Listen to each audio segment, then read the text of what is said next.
I never imagined that one night could undo everything we had built together.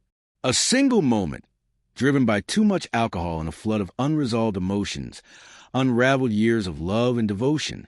I let something slip from my lips that I can never take back. Words that didn't just hurt, they destroyed something sacred between us. If I had the chance to rewind time, I'd stop that version of myself, tipsy, insecure, drowning in self-pity, and make her see what she was on the verge of losing. But life doesn't offer second chances like that. All I have now is the aftermath. I'm Emily. I'm 30. For 3 years, I was married to Luke, a man who was everything I never knew I needed. He was steady, soft-spoken, the kind of person whose love didn't need grand gestures to feel real. He owned a small business, worked tirelessly, and still managed to show me in 100 quiet ways that I was his priority. He paid attention. He knew how I liked my coffee when I needed space and when I needed someone to lean on. Being with him felt safe, like coming home. I used to feel incredibly fortunate, but at some point, that feeling began to shift. I can't pinpoint exactly when. Maybe it started during those brunches with my friends, listening to their stories filled with drama and passion and unpredictability. Or maybe it was a curated perfection on my social feed. Couples kissing on mountaintops, spontaneous road trips, grand gestures under starlit skies. My life began to feel dull in comparison. Slowly, questions started to creep in. Was I settling? Was there something more thrilling out there I was missing? I told myself it was foolish, that I was being ungrateful. But those thoughts didn't go away.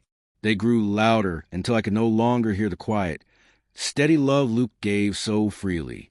Then came that night. A bachelorette party, loud music, too many drinks, and all my insecurities bubbling over. I stumbled home, and there he was, patient as always, helping me through the door. But instead of thanking him, I lashed out, slurring, raw and unfiltered. I looked him in the eyes and said something unforgivable. I'm not attracted to you anymore. No warning, no explanation, just a cruel truth I thought. I believed in that drunken moment. The next morning, everything came crashing down.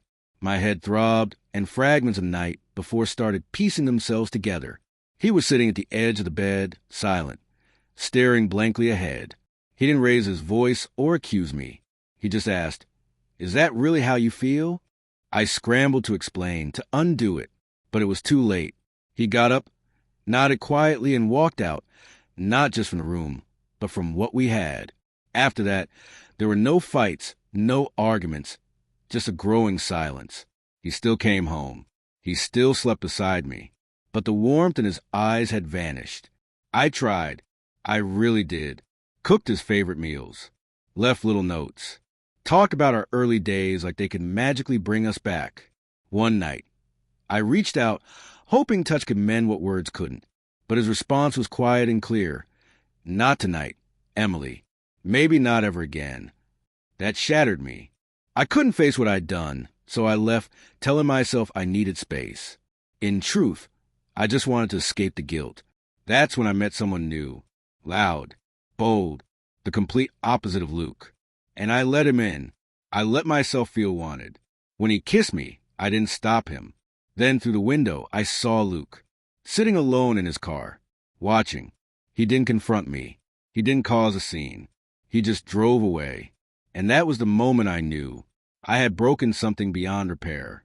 The next day, Luke was calm, composed, but the light in his eyes was gone. He looked at me and said, "You made your feelings clear last night. You don't respect me, or this marriage." I begged. I pleaded, told him the kiss meant nothing. But it wasn't just about that. It was everything I had already broken before that night. He said he needed time, and then he left, for good. 6 months have passed. Luke has moved on. He's with someone else now.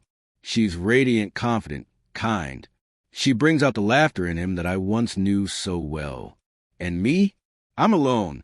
My friends have faded away. Even my mother couldn't hide her disappointment.